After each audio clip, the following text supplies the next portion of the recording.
Hello and welcome to another fun-filled hour. I am Jack, VintageElectronicsGeek.com, and in today's video we're going to look at some purchases and other miscellaneous stuff that I picked up at my last ham swap adventure in Minden, Nevada. Man, I ran into a couple of people there, and as these pictures here can attest, I really did. I ran into Lucky Larry and his brother Ron. So it was a great pleasure to run into them and chat with them for a little bit and visit with them and all that good stuff. It would really be to your benefit to go check out Lucky Larry. Now, I do have to preface this and tell you right up front, very often you will watch Larry with his chubby in his hand, so, or both hands actually. Chubby's pretty big. Get your mind out of the gutter. I'm talking about his dog. Oh, let's see here. I also ran into, we ran into Curious Mark. If you've never seen a Curious Mark video, why? Ask yourself that. Why haven't you? Curious Mark is awesome. And it was really a blast, really a pleasure to meet and chat with him for quite some time. And it was also neat that at the end of the event he came up and wanted to see what all I got. So just after I packed the car, I unpacked it and showed him, and he was jazzed. Said that he'd even check out my channel. Whether or not he does, that's beside the point, but it was kind of him to say. Anyway, this video, I'm going to try to rush through it and try not to prolong it the best I can. So hopefully this preamble into my video is the longest part of my video. We're going to move forward into it. I'm basically going to show you the junk, show you what I paid for it, or tell you what I paid for it, and majority of the stuff, if not all the stuff, I've already have since played with, and I will give you a quick synopsis of my findings. With that said, enough chitter chatter. Let's move forward, starting now. Okay, let's go ahead and get some of this out of the way. You ask yourself, Jack, did you get any amplifiers? And I'm going to say, of course I got amplifiers. We're going to get this out of the way because you've already seen this in a previous video. Looking for help on it. This is still a device under test. The amplifier does work. I'm not sure what its total maximum output is. Not even sure what its total maximum input is. But I will tell you this, just in my testing and its faux broken down status at this moment, I'm getting about 200 watts and my peak is around 500 watts. It's a 3-tube jobby, and I tell you what, this thing is so freaking amazing. I'm very happy with this amplifier. As some of you know who follow my channel know that I haven't got my amateur license yet. The wife and I are working on it, and so in the interim, until I could use my ham gear, well, I'm stuck to where I can work, and that is 11 meters. So on 11 meters, this becomes milliwatts. It's not watts anymore. It becomes milliwatts. So 200 to 500 milliwatts is what I'm getting out of this. And gosh, I've worked some DX, amazing DX. I've worked Utah, I've worked Nevada, Washington, Oregon, I've worked Hawaii, I've worked New Zealand, I'm sorry, not New Zealand, Australia. I've heard Tasmania, but I didn't get a chance to work them. I've heard Wyoming, couldn't work them. I've worked Arizona and Colorado, Idaho. So I've worked a lot of stations. and I've done it with a couple of radios with this one here. One of them I'll show you in a little bit. And then for microphone, I used one of my turners that I picked up at one of my other ham swaps. So I'm very pleased, very happy with this. The guy was asking $100, and kind of got the feeling he really wasn't sure if he wanted to sell it. I told him, sure, I'll give you your $100 for it, and he paused a moment and said, okay. So yeah, I picked this up for $100. There's no name on it, don't know the exact name. I've come up by searching the tubes by the brand of foot warmer and working with Bob. I forget the name brand that he got. And if you've got a schematic, know where I can get a schematic, service manual or something like that for this thing, for free or for a fee, by all means throw it up, and not throw it up on your screen, that's going to do me no good. Put it in the comments and let me know. I definitely want a service manual for this. Internet search looks like good luck, but if you know, fantastic. Moving right along, this next amplifier is for 220. Actually, I bought this one and this one from the same guy. This one here is a SCS solid state amplifier, and this is for FM and sideband. Let's see, SCS is Specialty Communication Systems out of San Diego, California.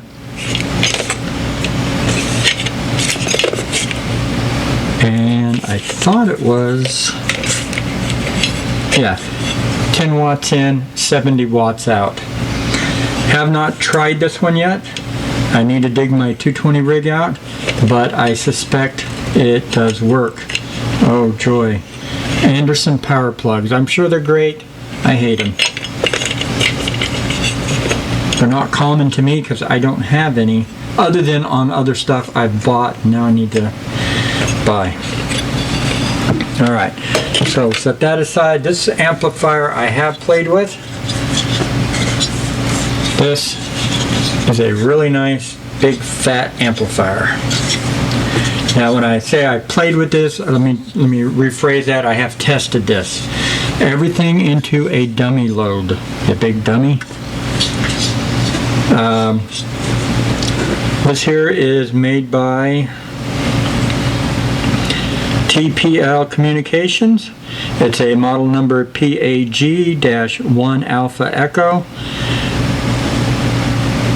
And it covers 400 to 512 megahertz. And the output is between 70 and 100 watts. And this is going to be an awesome amplifier when I move away from the region I'm in.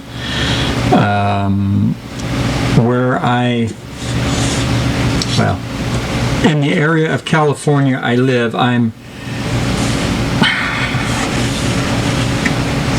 within a circle of a Air Force base, which is a long ways down the road, but on 440, because I live in that circle, just barely, I'm not allowed to transmit any more than 50 watts on 440.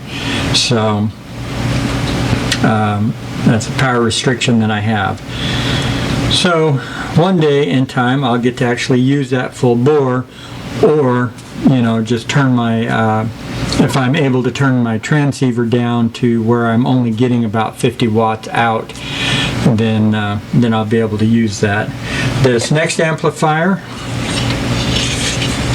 is a Communications Power Inc., or also a CPI model HF150. If by chance you have a service manual on any of this stuff, let me know.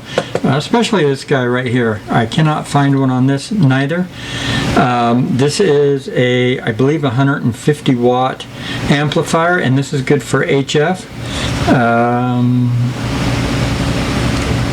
It's saying 10 through 15 meters. Well, no, that's not right.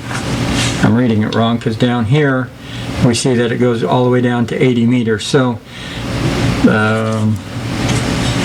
80 through 10 maybe? Probably what it is.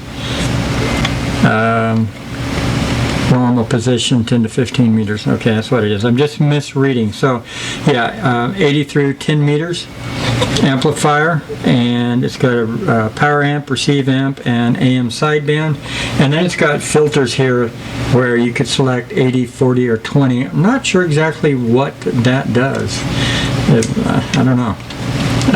Again, that's where the manual would come in handy. This amplifier does partially work. It appears that the preamplifier in it works. The amplifier part does not. So I'm going to have to tear it apart and replace the power amp transistor in that.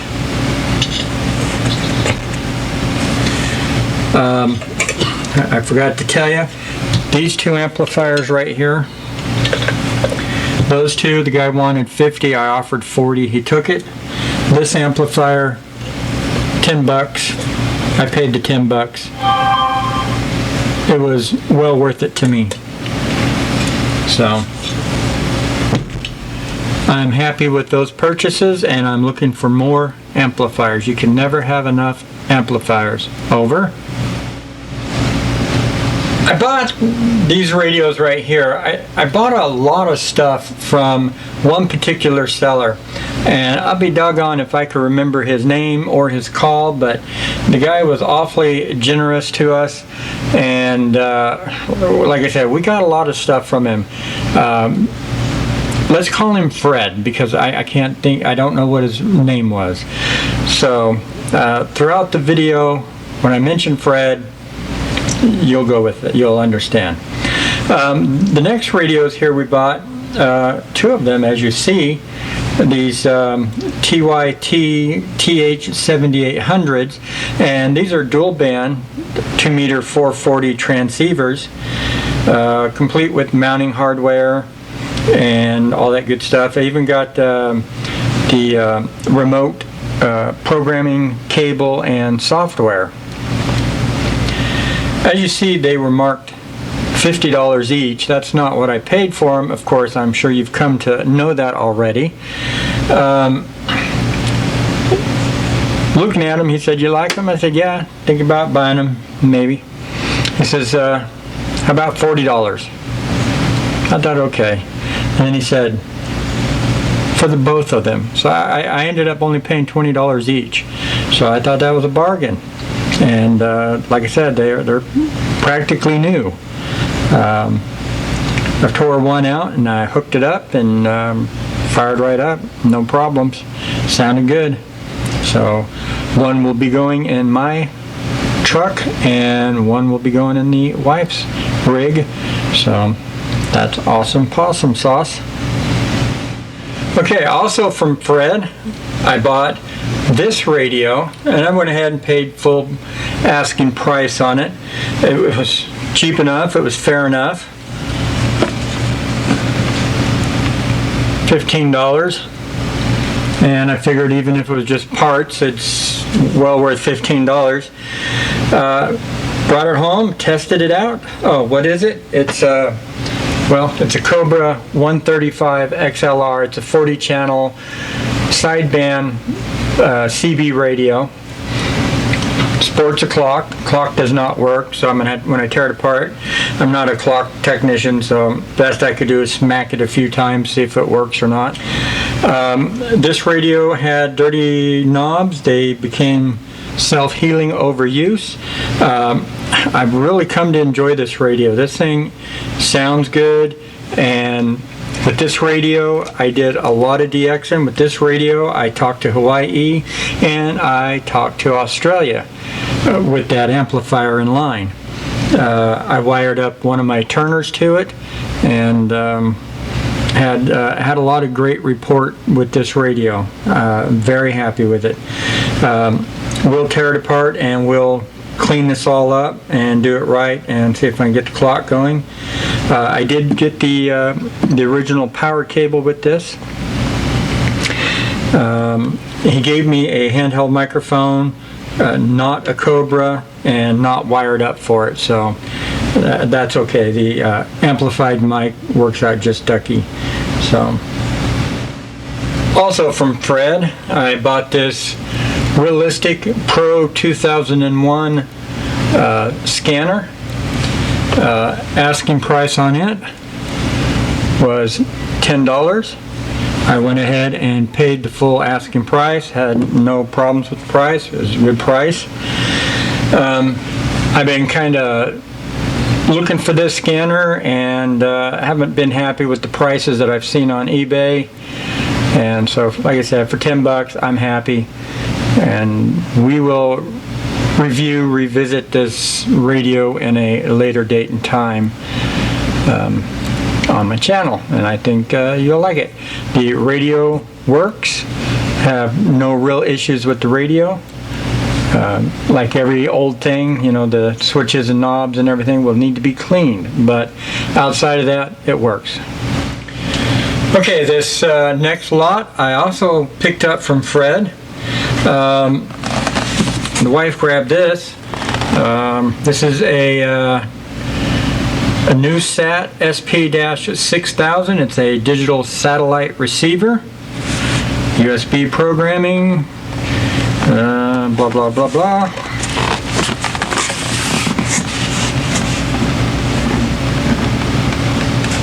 Right. Don't know what we're going to do with it, but she grabbed it, and nothing else will tear it up, tear it apart. This next item is a NIR-10 noise interface reduction unit. That's a nice long fancy way of saying it's a DSP unit, noise reduction unit.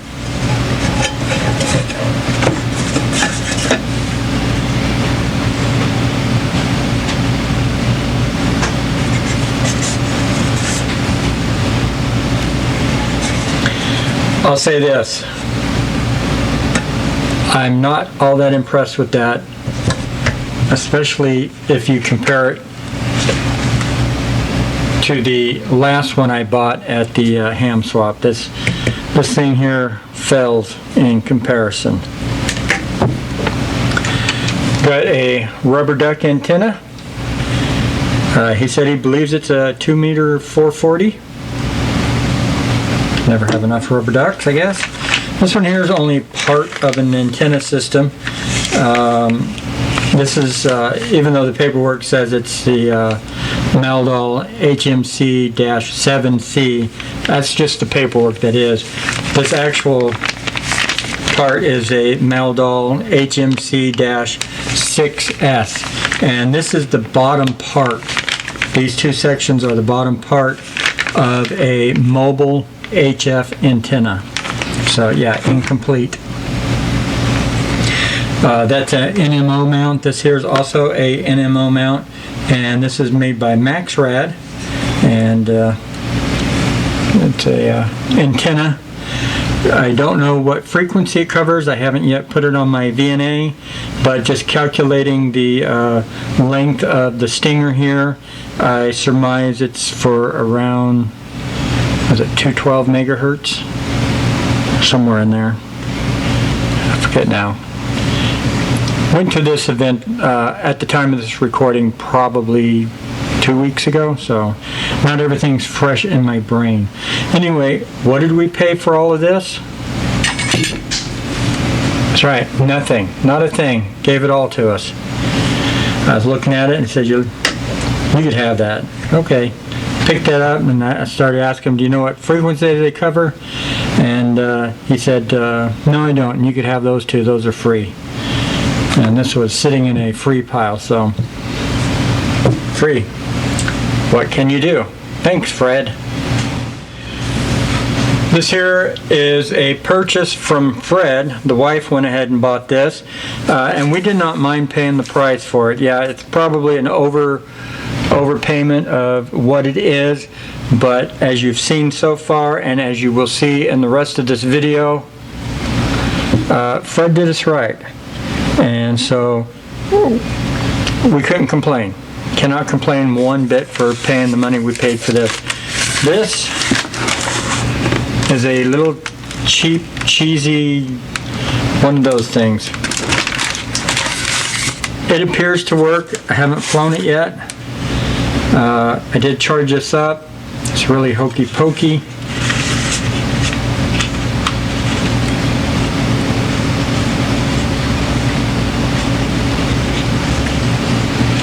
That's as far as I got with that. I did put batteries in the remote and that turned on, but I haven't yet tried flying this thing. I can do it on a day when the wind is not so heavy, because I'm sure I will lose this.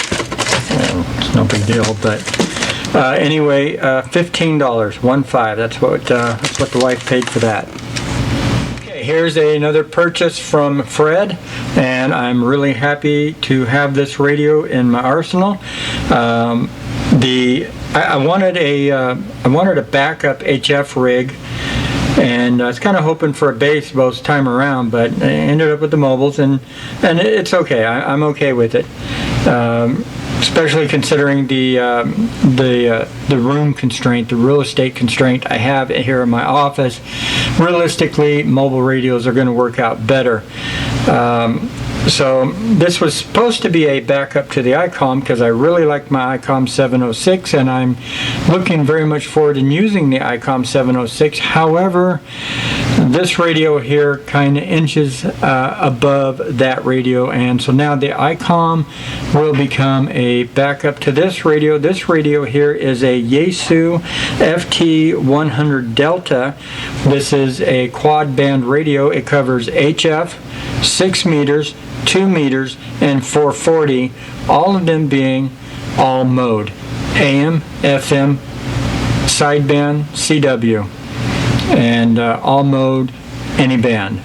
Another neat thing about this radio is it's also a wideband general coverage receiver, and I believe the bottom end is 30,000 hertz all the way up to 1 gigahertz. So very impressive, and I'm looking forward to putting this in line and using it. It took me a little bit to figure it out, but once I figured it out, it's not bad. At first I was kind of frustrated and kind of, but once I got it figured out, it's not bad. The menu section in this is somewhat similar to the ICOM radio, and not one and the same, but similar. This one here has a smaller display than the ICOM does, but I'll learn to get by with it. Again, looking forward to using it. Again, I bought this from Fred. This was the I think the second thing I bought from him. The CB and the scanner I bought from him in one, and I actually was looking at this and I walked away and I came back. Anyway, he was asking $350. I talked him down to $275, and we're both fat and happy at that price, especially since the radio does appear to work. So I mean, it kind of sucks you spend that kind of money and you just don't know if it was wasted or not. But I had a good day at Minden. Pretty much everything I bought works. Well, actually, I think everything works to some degree or another. Okay, this lovely old gal right here was bought by another lovely old gal. That's right, I'm talking, of course, about my girlfriend. No, I'm talking about my wife. The YL purchased this radio. This is her radio, her first HF rig, and I gotta tell you, it is a wonderful sounding radio, and I think she's going to be very, very happy with it. And this radio here is a Yaesu Ft-301, not to get confused with the Yaesu Ft-30 Delta. The non-Delta version is a analog radio. The Delta version stands for digital, which had a digital display. This one does not. This one here sports the main unit. This is a full HF rig, 160 meters through 10 meters. This is only ham bands only. There's no general coverage, no general shortwave coverage to it. However, I don't think it would be that hard to add on with some manipulation. Might experiment one day. This box right here is the matching power supply slash speaker, and as we can see, that's the Yaesu Ft-301. They made a couple of different power supplies, this plain version here, and then they offered one that had a frequency counter in it. Another option they offered was a VFO. The VFO, I believe, covered just 60 meters, which is 5 megahertz. I believe it was just one band. Yeah, so looking very much forward of getting this put in line for her and having her work her magic. Now, they were asking $225. She paid $150. Let's see if I could. Probably can't see the sticker, it's probably blown out, but that's that. And I gotta tell you, this radio weighs pretty much as that power supply. It's a hefty little thing. With it came the brochure, and that's what the digital version, the D version, looks like. And tells you all about the accessories.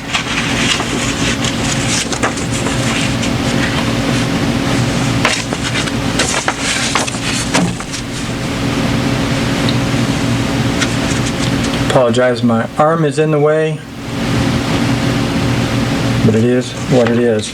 And also that came with it was a really nice manual. Really nice, fat, thick manual. Oh wait, I lied. This ain't for that radio. Durr. This is for my Yaesu Ft-100D. Apologize about that. Got you all excited. And yeah. Okay, I paid $40 for this box. I didn't want the content in it. He forced me to take it. I just wanted the cardboard box. I thought, man, what an awesome cardboard box that is. And you know, my collection just would not be complete with, oh, okay. All right, so I essentially bought this box for two pieces of item that was in there. I mean, I had a brief look around in it. It's like, sure, why not? But primarily for, okay, make that 3 items. For these items. One of them was this, not the radio. I already own the radio. I bought this at a ham swap a couple years ago, and been over the course of time looking for batteries. I do have a battery pack, which is just barely surviving, living, but I need to replace the cells in it. So off and on, I've been looking for, you know, different battery packs. And so he had this one, and I made the comments like, oh, well, you know, need to drop in charger. Ain't got it, and got no way of charging it. And they said, oh, well, you don't need to, because this one takes rechargeable batteries, your AA's. Like, okay, I'm interested. And so he wanted, I think he wanted $50 for the box. This item here, he wanted another $30 for, and you know, so after finagling a little bit, I got him down to where I wanted, and so I was happy. So got the battery pack, and it does work. I needed to clean it up just a little bit, but it does work. So we'll set that aside. This is another item in there that I was really interested in, Well, actually it wasn't in the box, it was off to the side.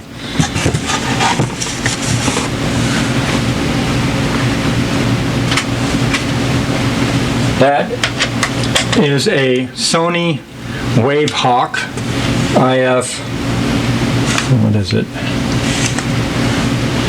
ICF-SC1PC. That radio right there. What is it? Well, it is a wideband receiver. This thing goes from 25 megahertz all the way to 1 gig, 1.3 gig. Yeah, 25 to 1.3 gig. The back display on it is not valid anymore.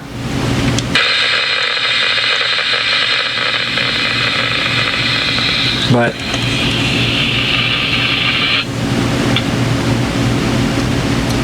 it's a lot of a radio right there.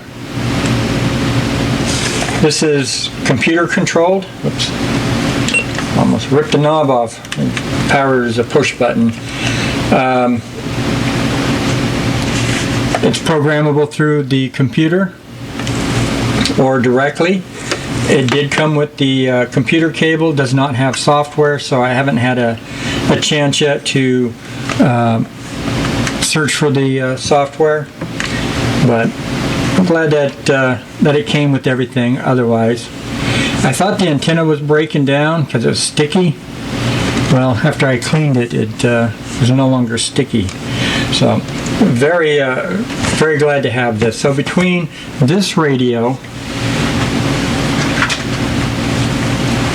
and my Country Com radio, I've got it covered for, you know, from at least 150 kilohertz all the way up to 1.3 gigahertz in these two radios. This one's continuous with the exception of the 800 meg cell phone frequencies. Otherwise, it's complete, and it's AM, FM, narrow, FM, wide FM, and you can do that on any frequency. I don't know how many channels. 300 channels.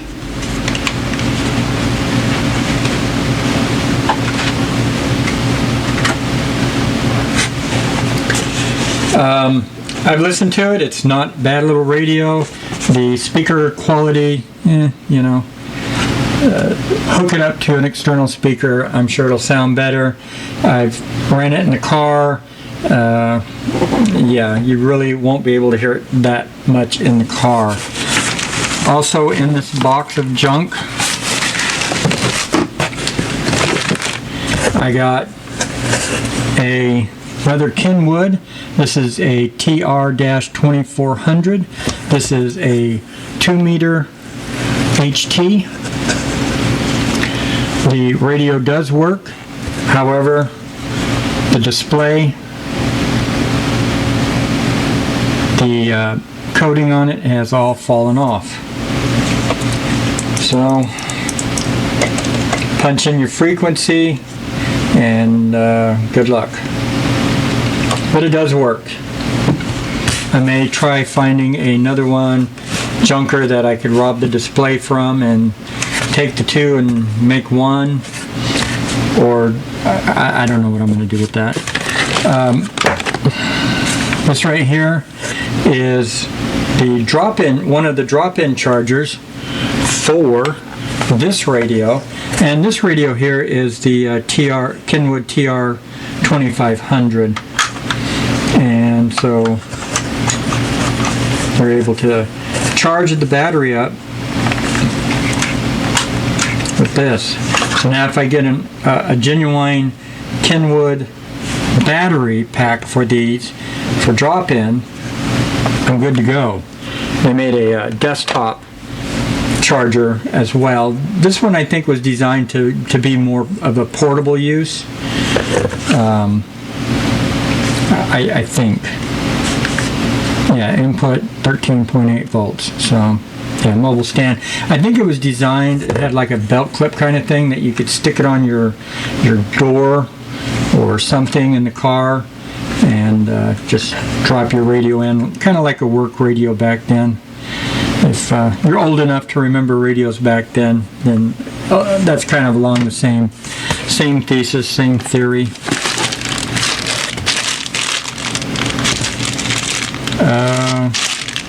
Alright, this was not part of the box, but I forgot we did throw some things in here. The wife picked up from Fred. See, so this is a bag full of knobs, mostly chicken head knobs and alike.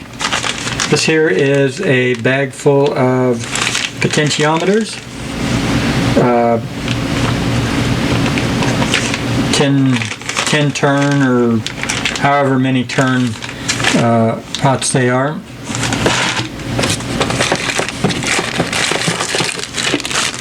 Got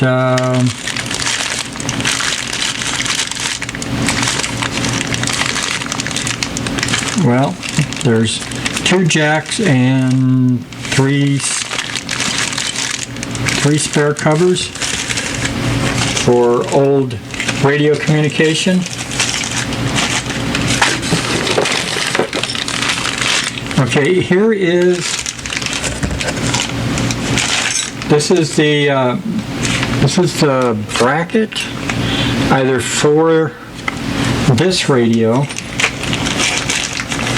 or, I don't know.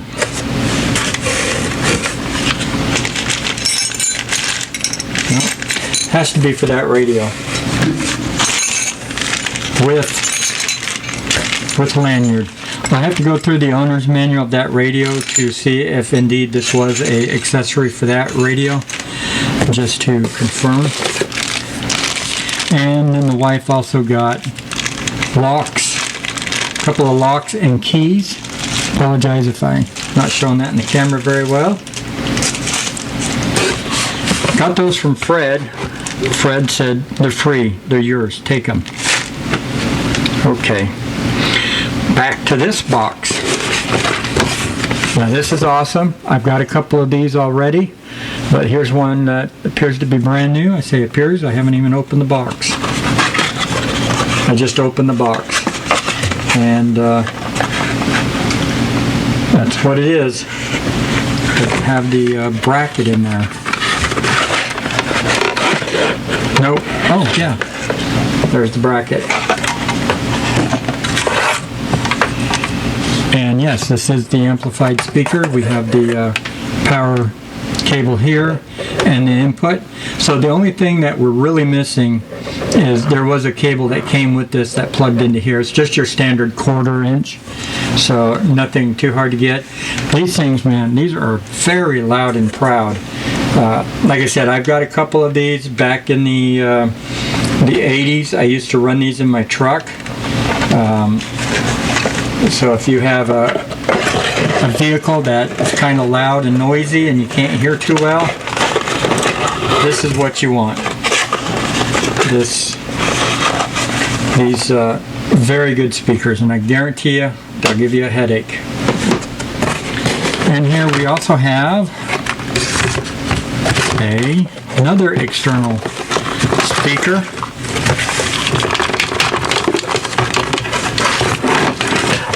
I apologize for all the noise. Everything is tangled up.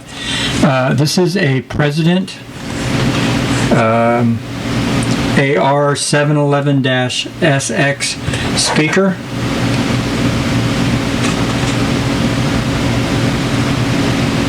Ohm 12-watt speaker. Have not tried that. I would imagine it's good. I don't know if I've ever blown one of these or damaged them. So external speakers are generally pretty tough because everything's all ganged up here.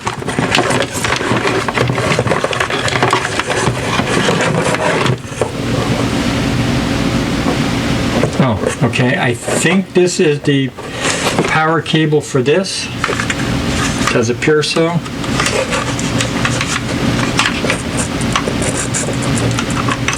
Yeah, cool. That is awesome. So one accessory off the list. So with the battery pack for the TR2500 and the drop-in charger for the 2500, the TR2500, I got another TR2500. This makes radio number 3. I have another one of these that we've seen in an earlier ham swap video that I got, and it's in the box. These two I don't have the box, so I've got the bracket here, belt clip for it. When I first tried this radio worked, and then all of a sudden it kind of went goofy, meaning the display was not reading the actual frequency that I was on. Transmit, I could turn it on, turn it off, and it would never go back. So I don't know if I've got bad caps or bad whatever. I'm not concerned because this radio works just fine, and I believe the other radio works just fine. I would have to dig it out to play with it some more to confirm, but I believe my original assessment of that was yes, it worked just fine. So if nothing else, I got something to play with, tear apart. I have a speaker mic for the 2500.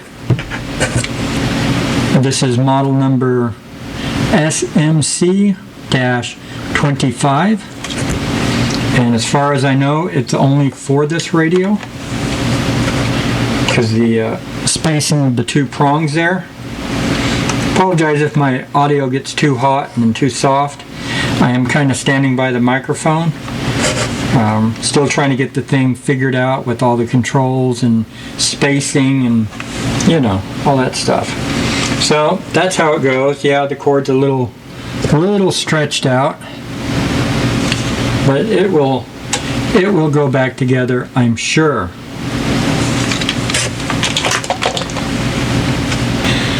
And, you know, as far as the microphone is concerned, I already have one.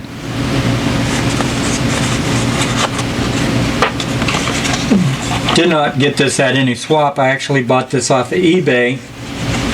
The guy had this marked for $10 plus $5 shipping. I clicked to save it, to watch it, and probably within 5 or 10 minutes he sent me a deal. 50% off, $5. And this one comes with the paperwork. So, I mean, how could you not buy it for $5? Especially if you've, you know, owned the radio. My intent is, when I get my license, is to use all this old stuff. You know, none of my stuff is going to be shelf queens. I don't plan on any of my stuff being shelf queens. I plan on using it all. So, awesome. With this box came a Kenwood battery charger, which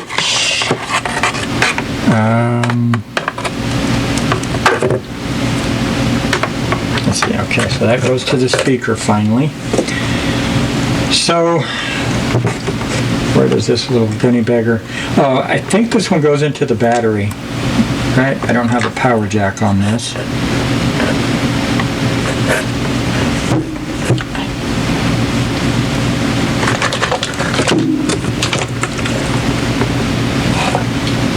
Oh, wait, you know what? Stand by. It goes in this radio. There. So that's how I was powering this radio up, was with that.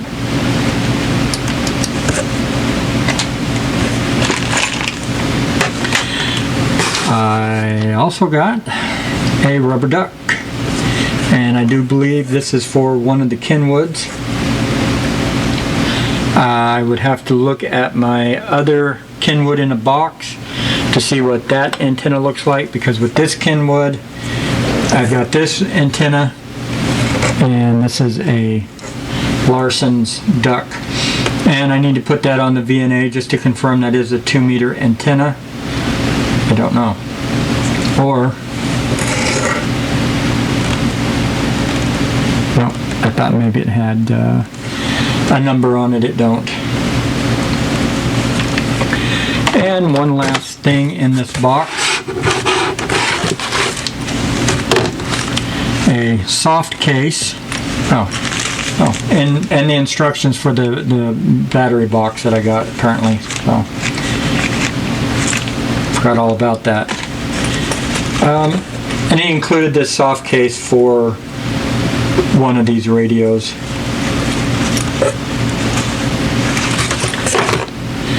So that is it on the box. I think I got a fantastic deal on all this. What do you think?